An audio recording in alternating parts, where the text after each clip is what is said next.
आप देख रहे हैं आपका अपना यूट्यूब चैनल जीके क्लासेज 1972। और इस वीडियो में मैं आपके लिए लेकर आया हूं असिस्टेंट प्रोफेसर नोटिफिकेशन 2024। अगर आप चैनल पर नए हैं तो चैनल को सब्सक्राइब जरूर कीजिएगा। चलिए वीडियो की शुरुआत करते हैं। ये आप देखिए महर्षि दयानंद यूनिवर्सिटी रोहतक के द्वारा ये एडवर्टाइजमेंट जो है वो जारी किया गया है। ठीक है, तो इसमें Maharshi Dayanand university Rohtak invites online applications from eligible candidates for recruitment against regular teaching post of professor, associate professor for various university teaching departments या centers या institutes। तो महर्षि दयानंद यूनिवर्सिटी रोहतक के अधीन जो अलग अलग टीचिंग डिपार्टमेंट है या सेंटर्स या इंस्टीट्यूट है उनके अंदर रेगुलर पोस्ट के रूप में प्रोफेसर और एसोसिएट प्रोफेसर के लिए योग्य अभ्यर्थियों से ऑनलाइन आवेदन फॉर्म जो है आमंत्रित करने के लिए ये भर्ती विज्ञापन जारी किया गया है। तो इसके अंदर आप देखिए opening date for submission of online applications. Online आवेदन फॉर्म की प्रारंभ होने की जो डेट है वो है 6 फरवरी 2024। ठीक है। Closing date for submission of online applications 27 फरवरी 2024 को ऑनलाइन जो आवेदन फॉर्म की प्रोसेस है वो बंद हो जाएगी। तो आप 6 फरवरी 2024 से लेकर के 27 फरवरी 2024 तक जो यूनिवर्सिटी की ऑफिशियल वेबसाइट है, ये यूनिवर्सिटी की ऑफिशियल वेबसाइट है, यहाँ पर जाकर के आप जो है ऑनलाइन आवेदन कर सकते हैं।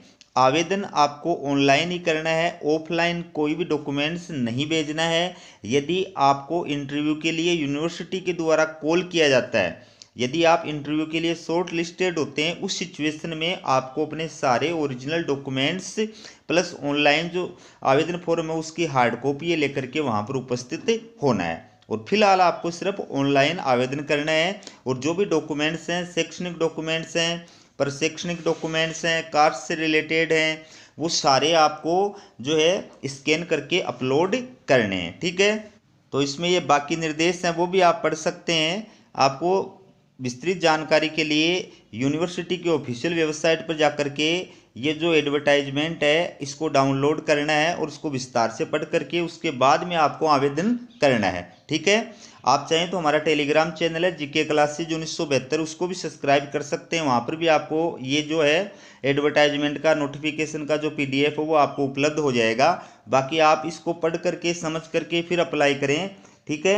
आपको किसी भी प्रकार की हानि के लिए, नुकसान के लिए हमारा यूट्यूब चैनल जो है वो जिम्मेदार नहीं होगा। आप इसके बाद आप देख सकते हैं ये जो है अलग अलग डिपार्टमेंट है यूनिवर्सिटी के, इन डिपार्टमेंट्स के अंदर जो है कितनी कितनी किस कैटेगरी के लिए पोस्ट है वो आप देख सकते हैं। पहले नंबर का देखिए डिफेंस एंड स्ट्रेटेजिक स्टडीज, इसमें एसोसिएट प्रोफेसर की पोस्ट है एक।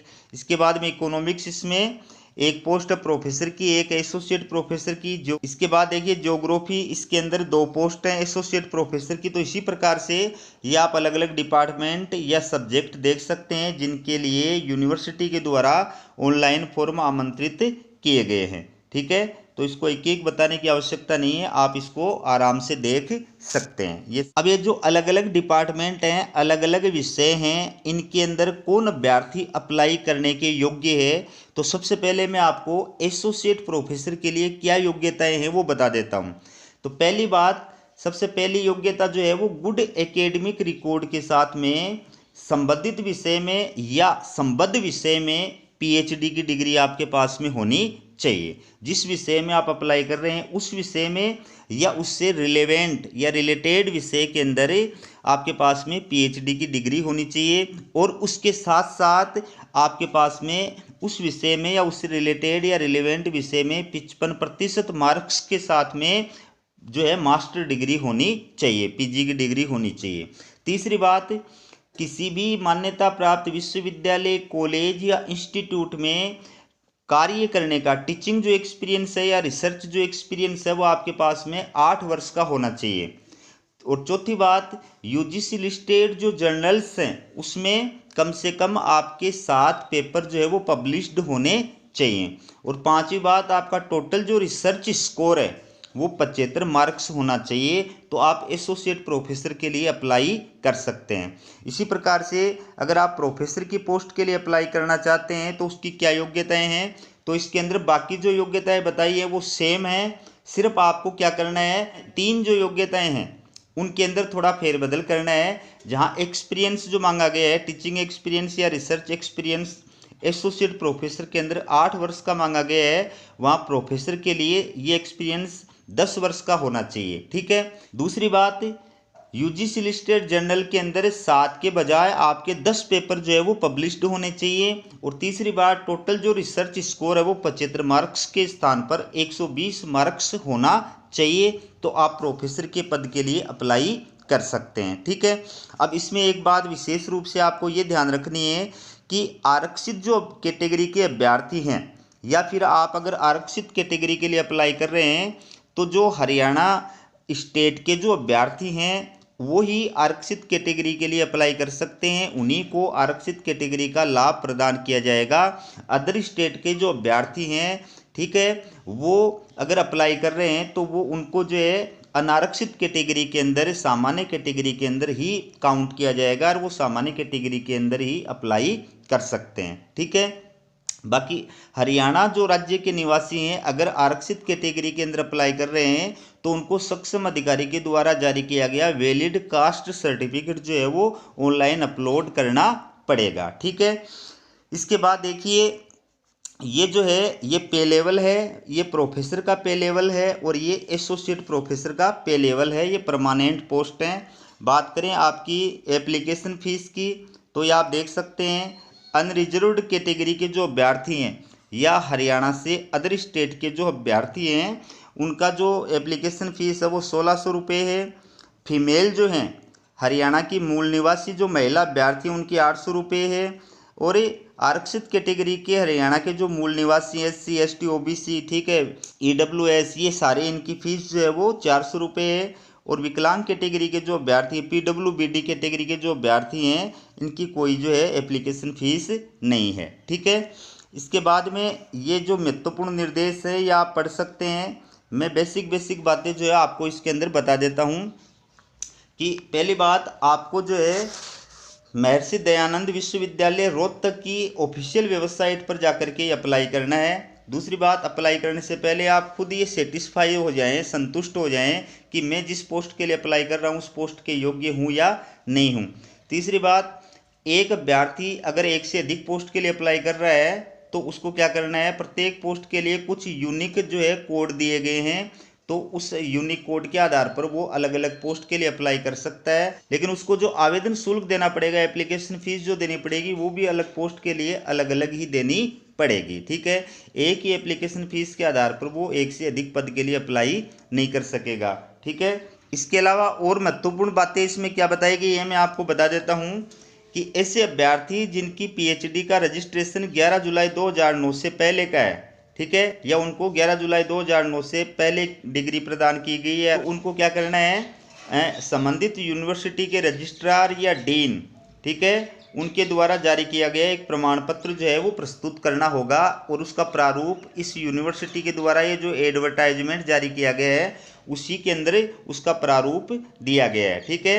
इसके अलावा यूनिवर्सिटी ने ये भी कहा है कि ऐसे अभ्यर्थी जिनका PhD कार्यक्रम के अंदर रजिस्ट्रेशन 11 जुलाई 2009 के बाद के अंदर हुआ है, उनको भी इसी प्रकार का एक प्रमाण पत्र जो है वो प्रस्तुत करना पड़ेगा। ठीक है। इसके साथ साथ में यूनिवर्सिटी ने एक महत्वपूर्ण बात ये भी कही है कि ये जो यूनिवर्सिटी की लिस्ट दी गई है, ये आप इसमें देख सकते हैं 12 नंबर के पॉइंट में, इसमें अलग अलग यूनिवर्सिटी के नाम दिए गए हैं। फॉर एग्जाम्पल, सिंघानिया विश्वविद्यालय राजस्थान, EIILM विश्वविद्यालय सिक्किम, मानव भारती विश्वविद्यालय हिमाचल प्रदेश, विनायक मिशन विश्वविद्यालय Sikkim, global open university Nagaland, ठीक है, इसके अलावा विनायक मिशन यूनिवर्सिटी सेलम तमिलनाडु। इन में से किसी भी यूनिवर्सिटी के द्वारा अगर आपने कोई डिग्री प्राप्त की है तो आपको एक जो है प्रमाण पत्र जो वो अपलोड करना पड़ेगा। इसका प्रारूप इसी विज्ञापन के अंदर दिया गया है, उस प्रारूप को आपको जो है फुलफिल करके और अपलोड करना पड़ेगा। ठीक है। आप ये 46 नंबर का निर्देश देख सकते हैं कि एसोसिएट प्रोफेसर के पद पर आवेदन करने वाले जो अभ्यर्थी हैं उनको सर्वश्रेष्ठ 7 शोध पत्र आवश्यक रूप से अपलोड करने होंगे। ठीक है, प्रोफेसर के पद के लिए आवेदन करने वाले उम्मीदवारों को या तो सर्वश्रेष्ठ 10 शोध पत्र या 10 साल के अनुभव वाले उत्कृष्ट पेशेवर के साक्ष्य अपलोड करने होंगे। और ऐसे शोध प्रकाशनों पर तभी विचार किया जाएगा जब वे इसके लिए पूर्ण लंबाई का पेपर अपलोड करेंगे। ये भी आपको ध्यान रखना है, पूर्ण लंबाई का पेपर जो है वो आपको अपलोड करना है। इसके अलावा 47 नंबर का जो पॉइंट है, इसके अंदर भी एक महत्वपूर्ण बात कही गई है कि प्रत्येक अपलोड किए गए दस्तावेज पर उम्मीदवार द्वारा विधिवत हस्ताक्षरित और स्व प्रमाणित किया जाएगा। ये भी चीज़ का आपको ध्यान रखना है। ठीक है, अब इसमें मैं एक महत्वपूर्ण बात आपको और बता देता हूँ कि यूनिवर्सिटी के द्वारा जो सिलेक्शन कमेटी गठित की जाएगी, उस सिलेक्शन कमेटी के अंदर जो शॉर्ट लिस्टेड किए गए अभ्यर्थी होंगे वो उपस्थित होंगे और सिलेक्शन कमेटी के द्वारा जो है अभ्यर्थियों का चयन उनके साक्षात्कार में या इंटरव्यू में प्रदर्शन के आधार पर किया जाएगा। ठीक है, तो इसके अंदर आपका जो है प्रदर्शन किस आधार पर चेक किया जाएगा, इसमें आप देख सकते हैं। पहला जो है सब्जेक्ट नॉलेज, इसमें एसोसिएट प्रोफेसर के 30% वेटेज होगा, प्रोफेसर का 20% वेटेज होगा। रिसर्च कंट्रीब्यूशन, इसका एसोसिएट प्रोफेसर के लिए 30% वेटेज दिया जाएगा और प्रोफेसर का 40% वेटेज दिया जाएगा। तीसरा प्रेजेंटेशन एंड आईसीटी नॉलेज, इसका जो है एसोसिएट प्रोफेसर का वेटेज 20% होगा और प्रोफेसर का भी वेटेज 20% होगा। ठीक है, communication skill and overall personality, इसका जो है 20% होगा एसोसिएट प्रोफेसर का, 20% ही होगा प्रोफेसर का वेटेज। ठीक है, और इसमें ये जो नोट है इसको भी आप देख सकते हैं कि आपके इंटरव्यू के अंदर कम से कम 50% मार्क्स आने चाहिए। ठीक है, अगर 50% मार्क्स से कम आपके आते हैं तो आपका जो है चयन नहीं किया जाएगा। ठीक है, तो ये थी आपके लिए असिस्टेंट प्रोफेसर नोटिफिकेशन 2024 से जुड़ी हुई लेटेस्ट अपडेट। इसी प्रकार की अपडेट पाने के लिए चैनल को सब्सक्राइब जरूर कीजिएगा। हमारा वीडियो देखने के लिए आप सभी का बहुत बहुत धन्यवाद।